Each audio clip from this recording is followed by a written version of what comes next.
Pray without ceasing. 4 words. Most of us heard them a long time ago, maybe from a grandmother, maybe from a pulpit, on a morning you've half forgotten, and somewhere along the way, those 4 words stopped sounding like a comfort and started sounding like a bill you could never quite pay.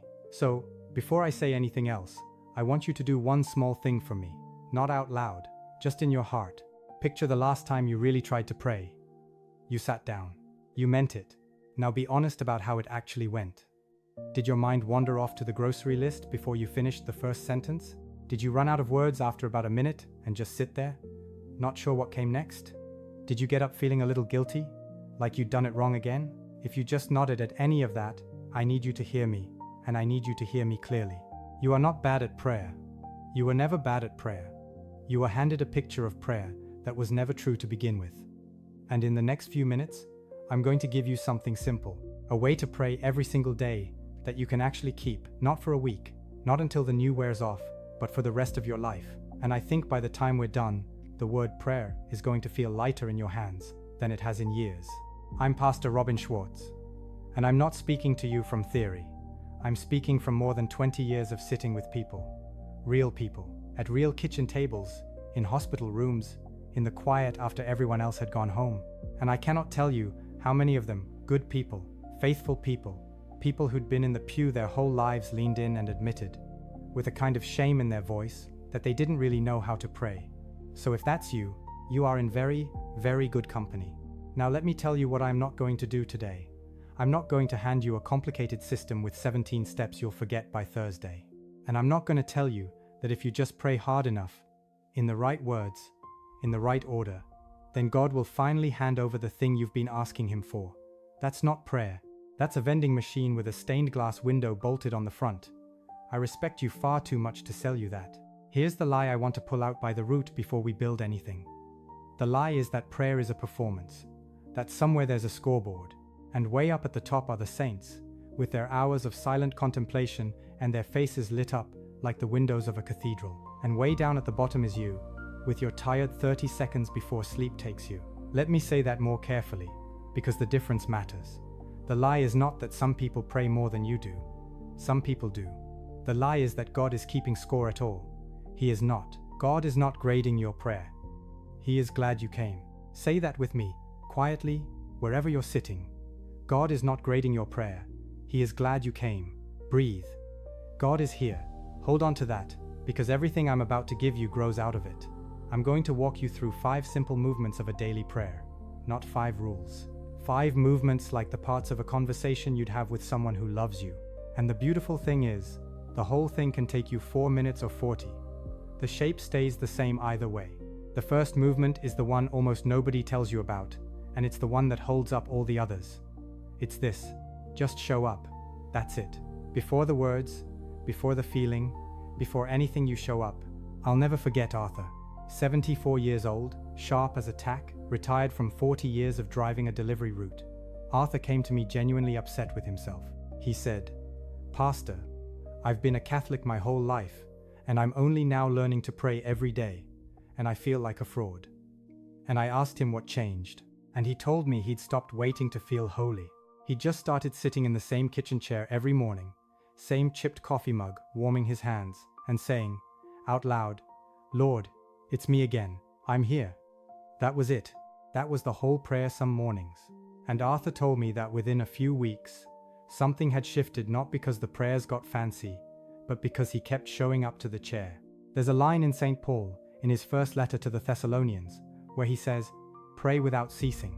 For years I thought that meant pray every waking second, which is impossible, and so I felt like a failure. But that's not what it means. It means keep the line open, keep coming back to the chair. So here's your work for today, and it's small. Pick the chair. Pick the spot, the kitchen table, the edge of the bed, the porch step, and tomorrow morning, just go there and say, "Lord, it's me. I'm here." That's a complete prayer. God is not grading your prayer. He is glad you came. And that leads us straight to the second movement. Once you've shown up, you praise. Now, I can almost hear the objection forming. "Pastor, praise feels fake when my life is falling apart. I don't feel grateful. Am I supposed to pretend?" No, never pretend. Praise is not pretending everything is fine. Praise is naming one true thing that is good, on purpose, before you start asking for what's wrong. It's the difference between walking into a friend's house and immediately listing your complaints, or pausing first to say, "It's good to see your face." You can pray a psalm for this.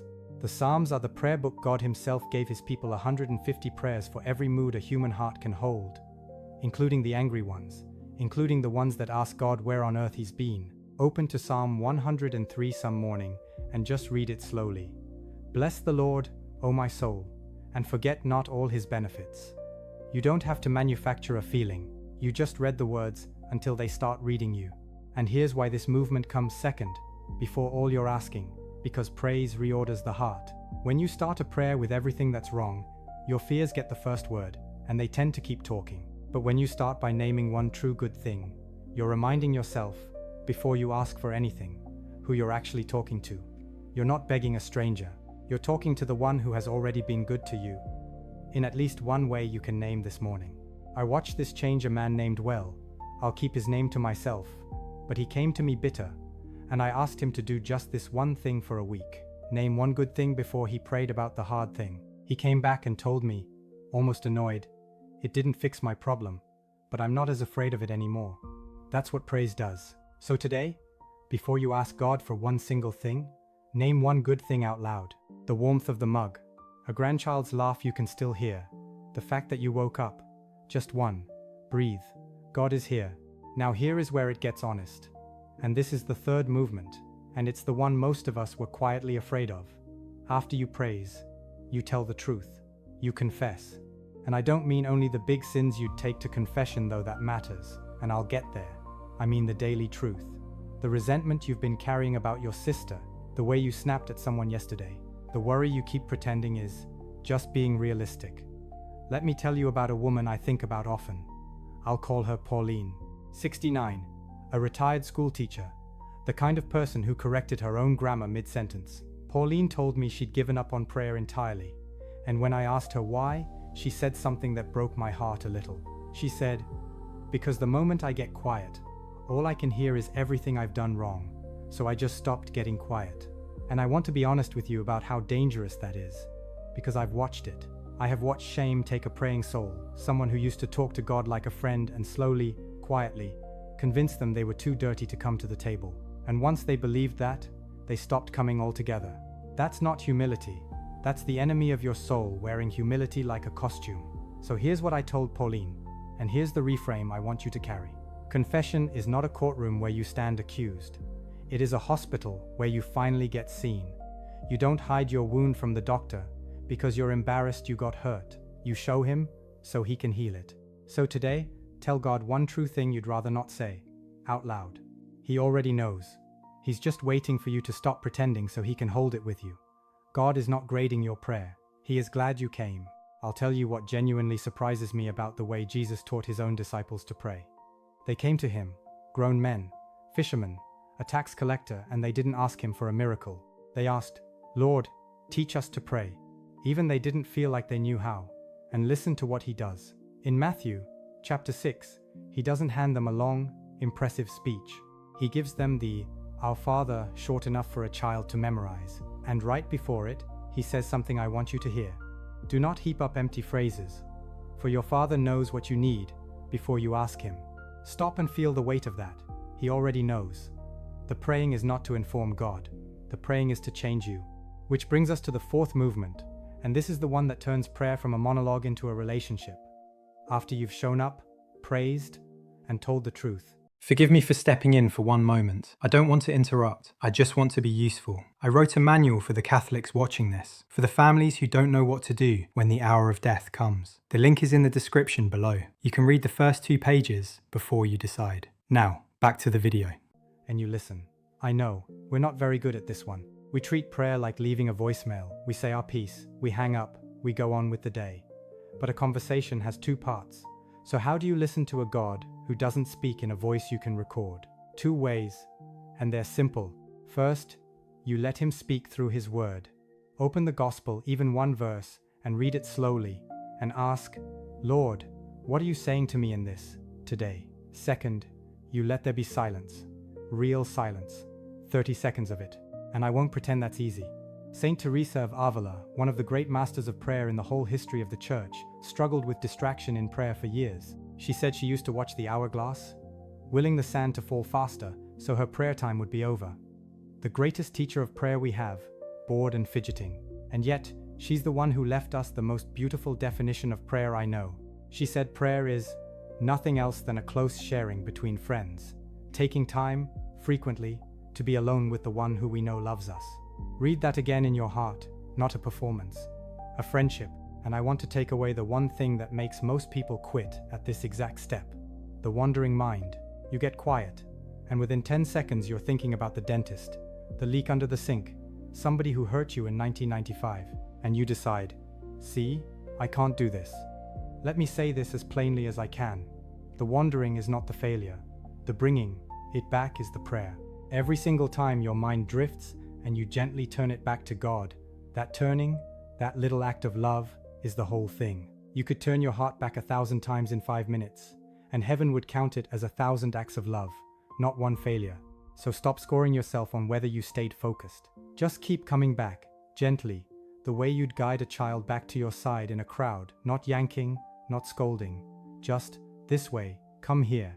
There's a reason the little Carmelite, Saint Teresa, said that for her, prayer was simply a surge of the heart, a simple look turned toward heaven. Not an achievement, a look, a glance towards someone you love. You can do that. You did it just now. So today, after you read one verse, sit in 30 seconds of silence and don't fill it. And when your mind drifts, and it will just look back toward heaven again. That's it. Just let the one who loves you look at you, and you look back. Breathe. God is here. Now, before the last movement, I owe you the harder half of this, because I know exactly what some of you are thinking right now. You're thinking, Pastor, that's lovely, but I have prayed every single day for 30 years, and on the thing that matters most to me, I have heard nothing. Silence. Don't tell me about listening. I want to address that directly, and I'm not going to insult you with a tidy answer. I'm not going to pretend the church has a clean explanation for why some prayers wait decades. We don't. What I can tell you is what I've seen, and what the saints witnessed before me. God's silence is never absence. It is always activity. When you cannot hear him, he has not left the room. He is doing something underneath the silence that you cannot see yet, and may not see on this side of heaven. There is a line in Romans, chapter 8, that I cling to, when we do not know how to pray as we ought. The Spirit himself intercedes for us with groanings too deep for words. Do you understand what that means? On the days you have nothing, no words, no faith, no feeling, just an ache, the Spirit of God is praying inside you, carrying upward what your own mouth can't form. The waiting itself is the work. God is not grading your prayer. He is glad you came. And this is exactly why the Church, in her wisdom, gave us words to borrow. People sometimes think a written prayer, the Our Father, the Rosary, a psalm is somehow less real than the words you come up with yourself. It's the opposite. On the day you bury someone you love, on the morning you're too anxious to think straight, on the night you're so tired you can't form a sentence, that is when you reach for the prayer that's already there, worn smooth by 2,000 years of frightened, hopeful people praying it before you. You don't have to be original with God. You just have to show up, even if all you can do is let your fingers move along the beads of a rosary and let the old words carry you. Pray with words when your own words have run out.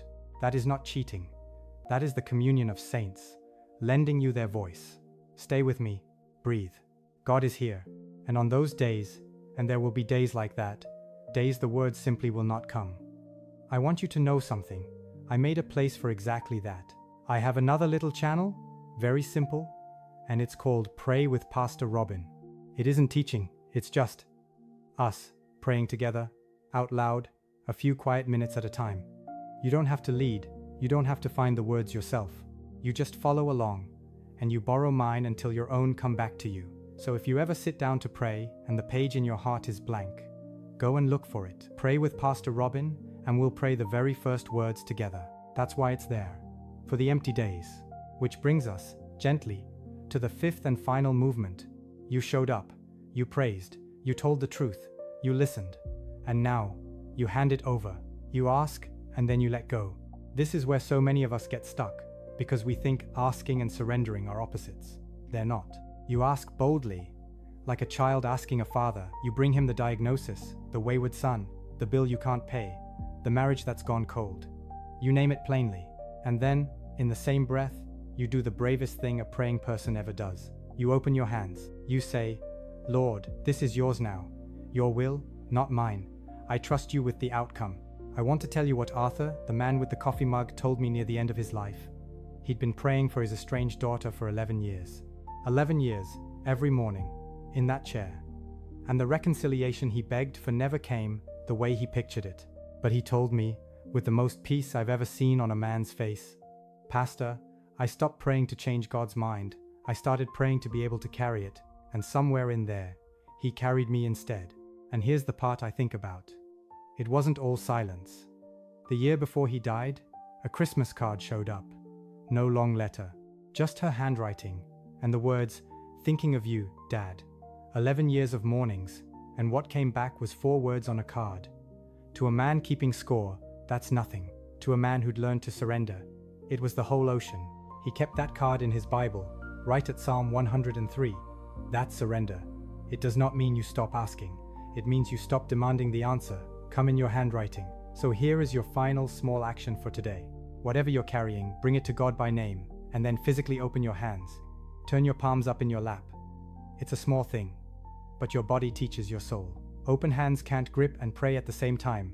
Breathe. God is here. So let me give it all back to you. The whole shape. Simple enough to do tomorrow morning before the coffee's even cool. You show up, Lord, it's me, I'm here. You praise one true good thing, named out loud. You tell the truth, one honest confession, nothing hidden. You listen one verse, 30 seconds of silence. And you hand it over, ask boldly.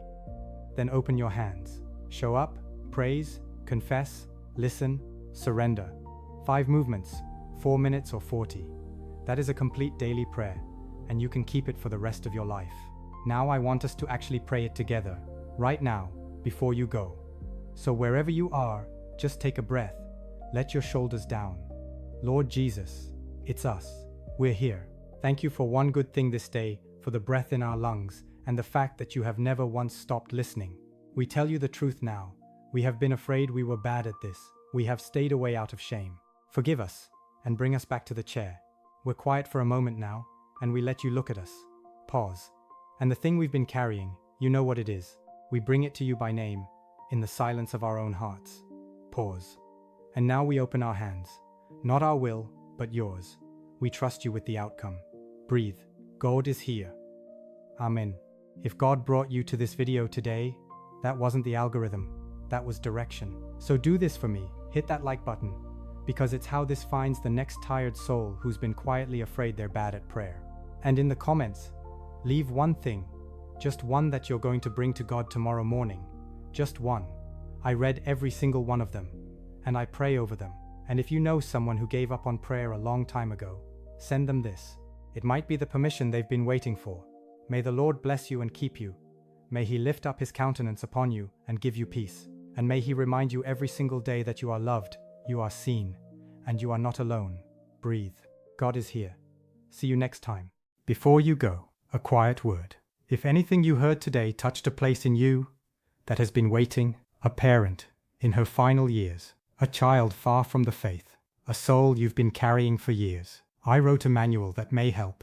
The link is in the description below. Read 2 pages. See if it speaks to your heart. May the Lord bless you and keep you.